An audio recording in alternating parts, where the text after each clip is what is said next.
A very good evening and welcome to UBC News tonight at 8 p.m. My name is Sharon Kyomugisha. We start off with President Sharon Museveni and the First Lady Mama Janet Kataha Museveni, who hosted the Chabazinga of Busoga Kingdom, His Highness William Wilberforce Gabulana Jope IV and the Inebantu Jovia Mutesi for a special luncheon at State House, Entebbe. During the luncheon, President Yoweri Museveni congratulated His Highness Gabula for getting a wife. He also further welcomed the Inebantu for joining the Chabazinga to make a family. On November 18th, 2023, the Chabazinga and Queen Mutesi tied the knot at Christ Cathedral in Bugembe, Jinja City, and later hosted their guests to a reception at the Monarchy's Palace in Igenge.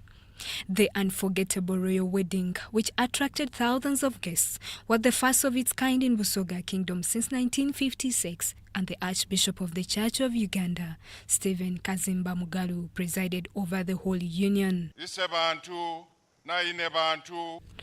During the luncheon at State House, Entebbe, the Chabazinga of Busoga officially introduced his queen to President Yoweri Kaguta Museveni and the First Lady. Okutegeeza mu butongole nti olwaleero tidye nzenka nga bwe kitera okuba ndidye ni mukyala wange ng'amayina ge ndi Mutesi Jovia. The Chabazinga also expressed gratitude towards the President and the First Lady for the support that ensured the success of their wedding. Ntwala omukisa guno okubeebaza olw'obuyambi bwe mwatuwa ebiduubo n'amagezi okutubuzisa okubita mu mikolo egyali egy'enjawulo kuba gyali kamaala gyabanga gyakumenkereza ne Busoga Royal Wedding ku 18 omwezi ogw'ekumulala omwaka oguwedde. The Inebantu of Busoga thanked President Museveni for supporting and developing Busoga and Uganda at large. Olw'emirimu egy'enjawulo gy'akolera eggwanga lyaffe ng'ebyokutumbula, ebyendegeresa, eby'abakyala, abaana, n'ebindi kamaala. On his part, President Museveni congratulated His Highness Gabula for getting a wife. As he's telling you, whenever he would come here, I would challenge him on that. That with us, the African people, once you grow, you get a wife. There's no question of saying there that I'm just there. What are you doing?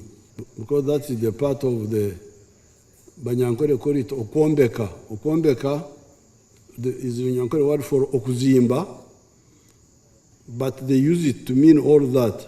It's not only building the physical structure of the home, but the wife, the wealth, this is all Okombeka, Ayombechire. So I congratulate you, Your Highness, for getting a wife. The President and the First Lady gifted the couple with 100 cows. The Banyankore, when a child gets a wife,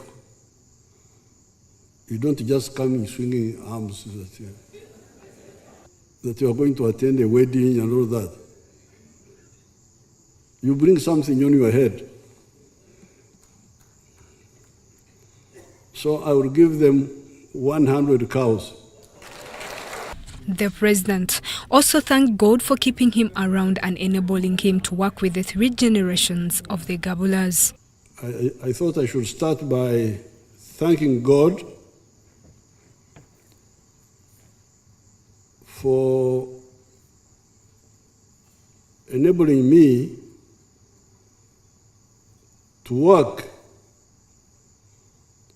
with 3 generations.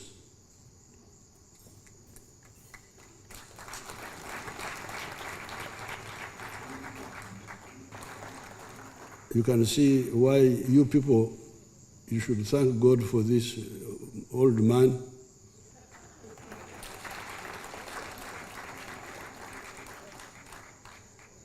Whom God has kept around for all this time. And in spite of all the things he went through. So When I was thinking about it, I said, if I don't thank God, God may think that this man is omusajja ono tasiima. So ekyo nkimaze siimye. Mama Janet Museveni congratulated the Kyabazinga Busoga and the Inebantu upon their recent royal wedding. She also lauded the Inebantu for accepting to serve as the patron of the Nyende Redevelopment Initiative in Busoga. I love that word. Nyinabantu, I call her Nyinabantu Nyankore.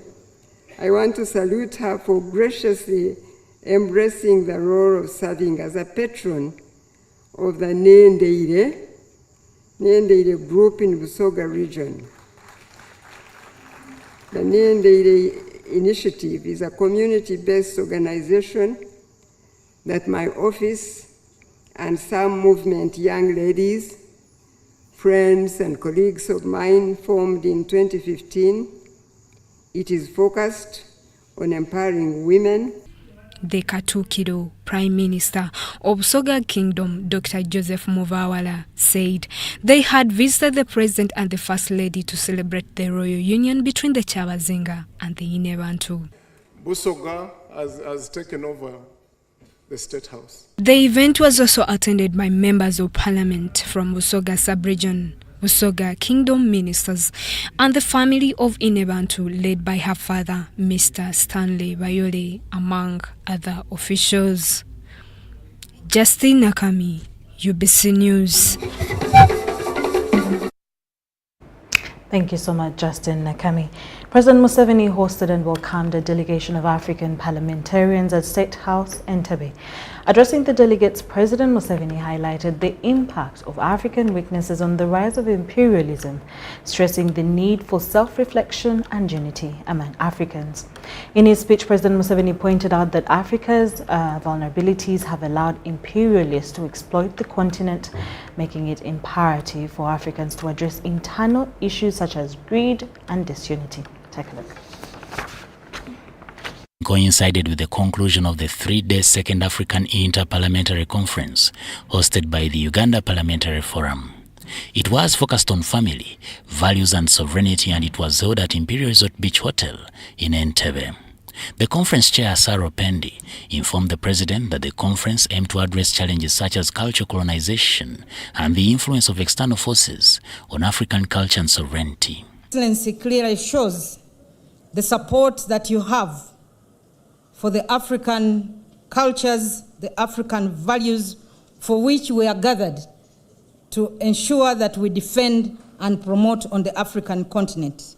Addressing the parliamentarians, President Museveni re-echoed the importance of rejecting politics based on tribal, racial, religious or gender identities, advocating instead for a focus on common interests and patriotism. He emphasized the role of economic prosperity in transcending boundaries, historical. The imperialists are weak, they are not strong. So please, Africa is very strong, it is just a question of getting together. L'Afrique est forte, il est question juste de nous réunir. There's nothing that we don't have here. Il n'y a rien qui manque ici. If we work together, even the Europeans will behave. And as the man from Holland said, et comme l'a dit le Hollandais, it is Africa to save the world. C'est à l'Afrique de sauver le monde. I have already seen it in the churches. The churches of Uganda here, the Church of Uganda, for instance, they refused to support Canterbury. Canterbury was promoting these homosexuals. On their part, the delegates expressed their solidarity with President Museveni's efforts to defend African values and sovereignty, calling for greater unity among African leaders in the face of external pressures.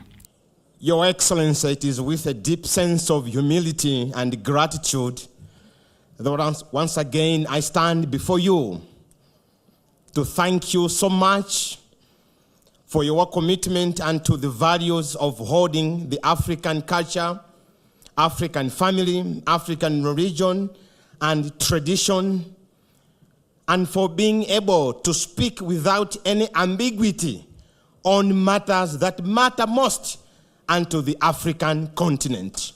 They emphasized the need for transparency and collaboration in addressing challenges such as legislative treaties that undermine African interests. Now today, President Sharon Museveni has passed out 372 border leaders from Kampala City and Wakiso District after undergoing an 80-day patriotism training at the Oliver Reginald Tambo School of Leadership and Pan-African Center of Excellence, Kaweweta, Nakaseke District. At the pass-out ceremony, President Museveni promised to intervene and find a solution to the border driving licenses high cost. President Museveni made the promise while responding to a query raised by the chairman of border riders in Kampala, Frank Maweje, who also informed him that a number of borders have been impounded from the riders due to lack of driving licenses, which have proved to be very costly. The president also assured the border leaders that all the motorcycles which were impounded by police during operations are going to be set free. He also thanked the Commissioner of Patriotism Office of the President, Helen Seku, for investing more hard work in promoting patriotism among Ugandans. The president, however, informed the participants that the NRM government advocates for politics of interest, and that is why it came up with the 4 core principles, which include patriotism, Pan-Africanism, socio-economic transformation, and democracy, which are key in promoting the much-desired prosperity.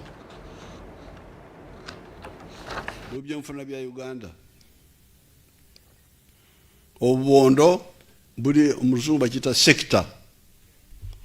sectors.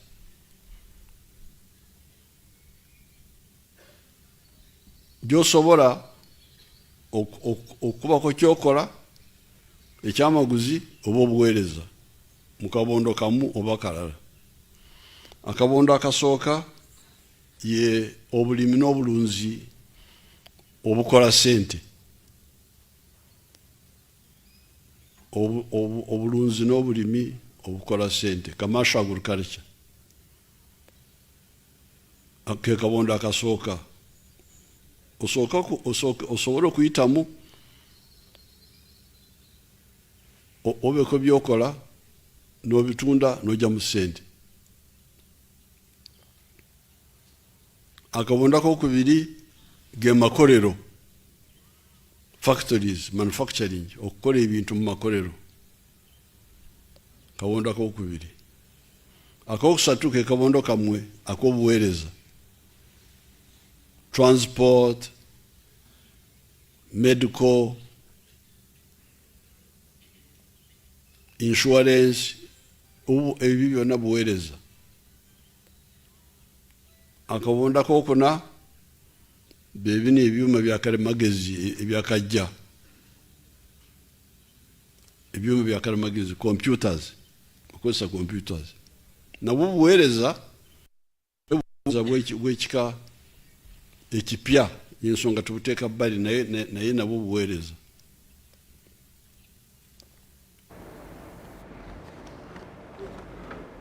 Members of Parliament for Queen County, William Kyomugisha, has called upon Ugandans to be grateful for what the National Resistance Movement, the NRM government, under the stewardship of President Yoweri Museveni, has done for the country, including free education.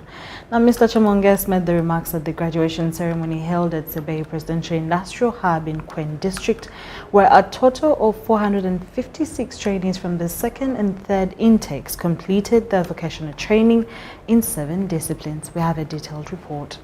It was to help our youth be job creators. It was to help our youth be employed. It was to help our youth curb criminality in the society through mindset change and training. And as you heard the testimonies here, everything has been achieved already. Lastly, after training interventions, the president has a plan for you, the youth. He's going to put up a workshop or a common user facility in one of the commercial districts of this region, where you shall work in circles, you shall work in rotational basis, then you make money, and you go and you invest into your district. This is what the NRM called development. This is NRM government now, which has supported over 500 people seated in front here to be in the bush.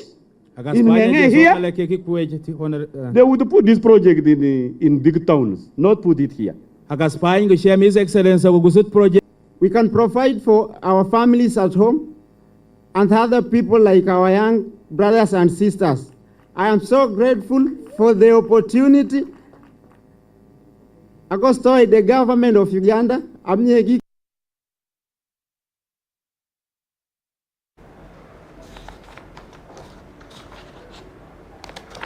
Congratulations to the graduates.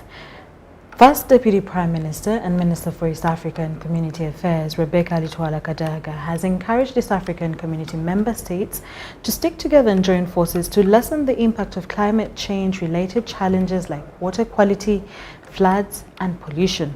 This was in response to the request made by the Executive Secretary of the Lake Victoria Basin Commission, Dr. Masinde Wide, that the Council of Ministers should help foster coordination among member countries. Now, Kadaga contends that with the worsening climate change, induced challenges like floods that are currently ravaging almost every East African country, especially Kenya and Tanzania, require concerted efforts of all member states to shield and ensure safety of the over 335 million people living within the Lake Victoria Basin. Kadaga said this during her familiarization visit to Lake Victoria Basin Commission that is based in Kisumu, Kenya. Kadaga was in company of the Minister of Water and Environment, Sam Acheptoris, and the technical staff from both the Ministry of Water and Environment and that of the East African Community Affairs, Uganda. Measures on the safety and navigation over the Lake Victoria. Those are the issues that some of them that we submitted. Others to implement those policies, enforcement of pollution control, this effluent discharge standards. You can see the way industries, various actors are polluting the lake. We need such kind of enforcement to be encouraged across our partner states. Come on the familiarization visit to see how the Commission operates, what are their challenges, what are their needs, what are the areas we need to improve, and in particular, what I've noted is the need to harmonize the implementation of the policies on the waters, especially to have safe transport.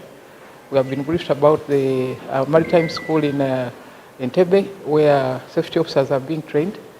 We have also been briefed about the infrastructure developments going on, and I'm happy that our safety ship, the MV Jumuiya, is now back on the waters.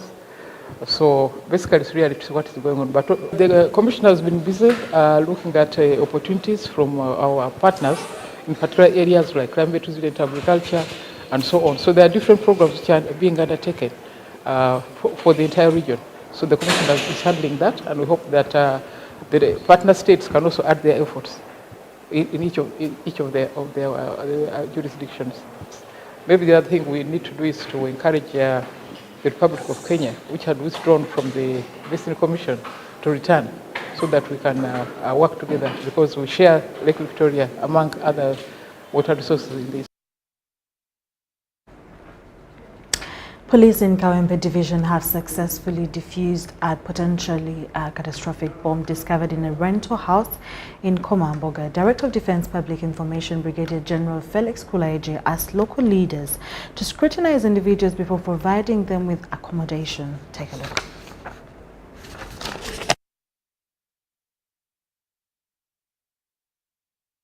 Bombs were in the casings, 3 casings plus the one in the bucket. They were connected in a series. The phones were the ones to receive the command from whoever would be having the controlling device, the remote control. And once set off, the explosives would go off in a series, wherever they would have been planted. Responding with urgency, law enforcement also apprehended landlords and tenants whose activities raised suspicion, a crucial step in preventing further threats. There are some people who brought some bombs and planted them in a certain room in our zone.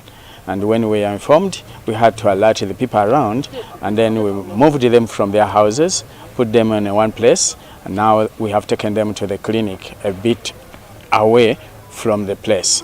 But the security officers have been here and the situation is coming down. Informed yesterday night that around our area there is a house where there are bombs.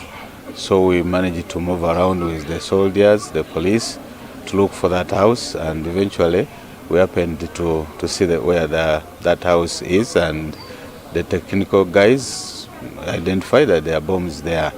The incident prompted immediate measures to ensure public safety, with authorities evacuating the area surrounding the rental property.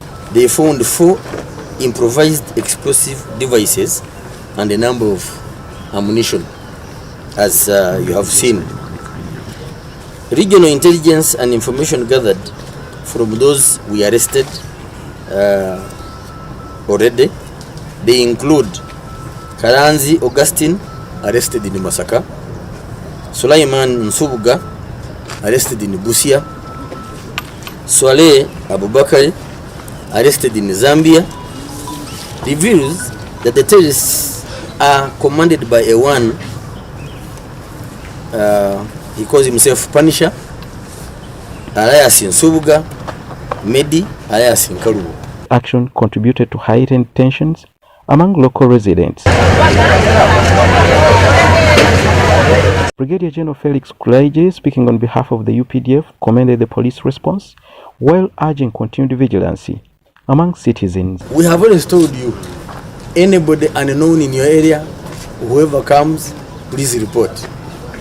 The case is here. People came looking for a house to rent, and somebody gave them a house once she received the money. The problem in this country, you don't care to ask. You who is asking for a house, where are you coming from? And so people saw individuals come with packages in Vera and what, and they entered this house. He emphasized the shared responsibility of maintaining security within communities, urging landlords to exercise diligence in screening potential tenants. The successful defuse of the bomb and subsequent arrests demonstrated the effectiveness of coordinated efforts in combating terrorism and ensuring public safety. Mike Bakabulindi for UBC.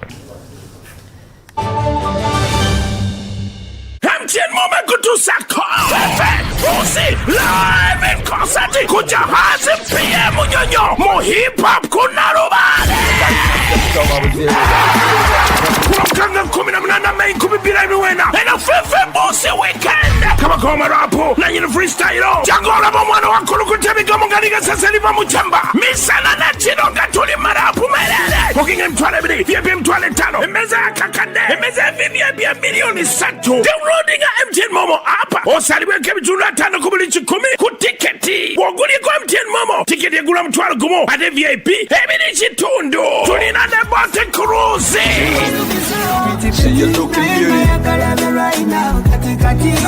Itedwa musente MC MTN Momo Givo establishment the angry management.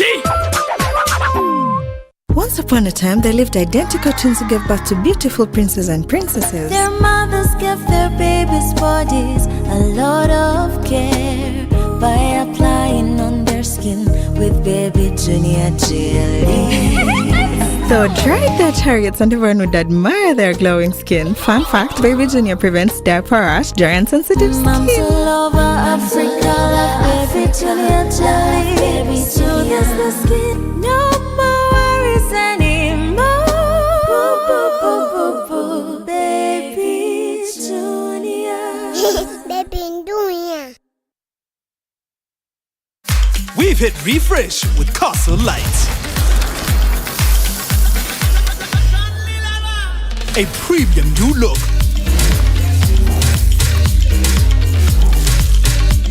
With the shiny silver label. An innovative cold indicator.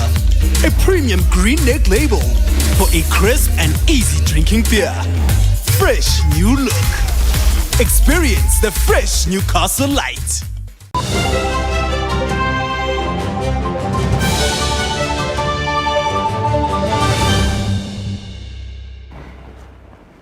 Welcome back from that short commercial. break. In our business stories, with the issue of taxes turning into a heated debate, I&M Bank has hosted a discussion on tax impact on Uganda's banking sector and economy. It was at Golden Tulip Hotel in Kampala and was tutored by a tax expert from PricewaterhouseCoopers, Trevor Lukanga-Bwanika. Take a look. As Uganda's fiscal landscape prepares itself for a new course expected to follow the proposed tax changes, I&M Bank has hosted a dialogue. It aimed to enable key stakeholders digest the effects of taxes on the banking sector and the economy at large.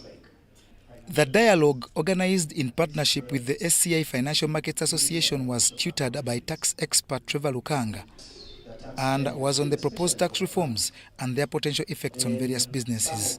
In terms of the new tax amendments or proposed bills, they are definitely going to affect the way government collections are made, and the purpose of this is to collect revenue. So some of these taxes are meant to collect revenue, whereas some of the other taxes, some of the amendments that we are seeing are just meant to enhance the tax administration to make URA's work easier. Under the theme, Impact of Tax Proposals on Banking and the Broader Economy, participants got insights on the benefits of tax compliance and were also tutored about IFRIS and VAT. So yes, indeed, the taxes are going to affect, but the IFRIS is really not an amendment per se, because IFRIS, which is the electronic fiscal invoicing and receipting solution, has been around. So it's just a solution that is being used by the tax authority to then collect VAT from everyone who is VAT registered. So it's not a new tax, but it's a way of making sure that taxes are collected. I&M Bank Chief Executive Officer Robin Byerstone, who prides in his experience from the banking sector, offered advice on how best to thrive amidst competition. Whatever you get, do it. Work as hard as you can and do it to the best of your ability, number one. And don't say, I'm bad at this, but I'll be good at that. You have to be good at this to be able to get that. And sometimes you have to do what you have to do to get to do what you want to do. That's not mine. I learned that from Vusi Tembakwaya, who's I'm a bit of a fan. But he often says that do what you have to do so that you can do what you want to do.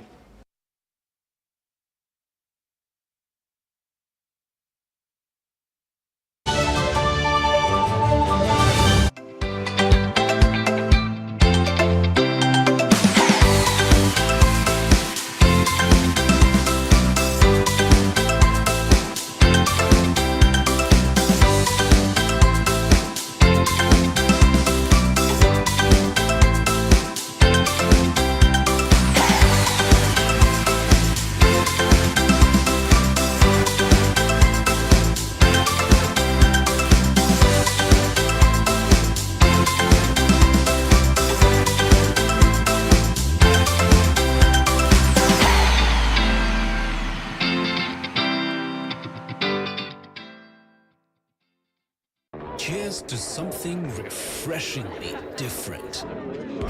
Putting the brakes on a fast-paced world. Slowing down. Just enough to stand out. Cheers to the beer that does it differently. Brewed longer for extra refreshment. Refreshingly Club. Alcohol is not for sale to persons under 18. Please drink responsibly.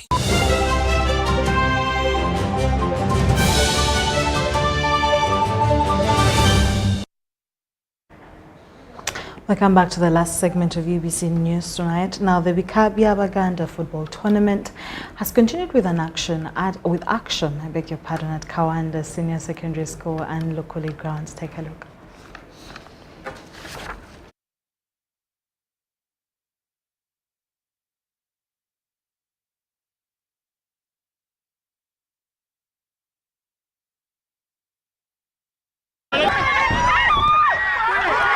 The 50th edition of the Bikabya football tournament has officially started with the 7 first leg games played at the round of 64.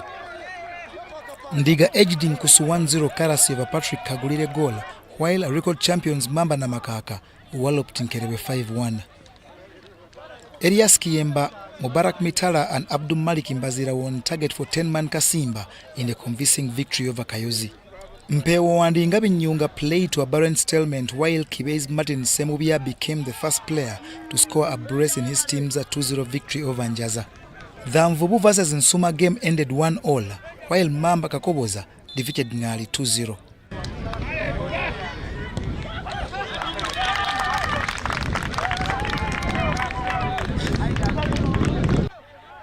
The return leg of the round of 64 will be played on Sunday 5th May, with aggregate winners progressing to the round of 32.